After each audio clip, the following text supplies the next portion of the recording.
Hello, in front of me I've got Honor X8. In this video I'll show you how to find and manage display settings. In the beginning, let's go to settings and now enter display and brightness. Right here we've got all settings for your display. Let's start with the top of the list where you can change display brightness level manually or via automatic brightness.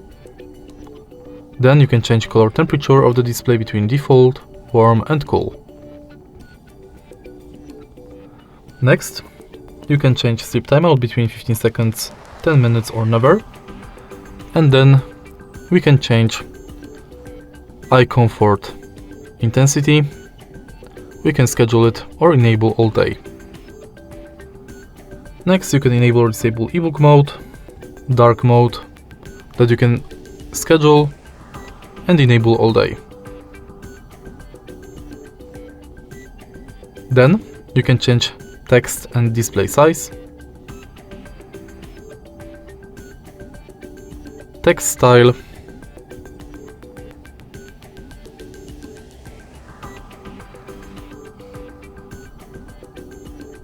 screen refresh rate, and in more display settings you can enable full screen mode for apps, you can hide notch, enable carrier name in status bar and network speed in status bar. And that's basically it for display settings. If you find this video helpful, please leave like, comment and subscribe.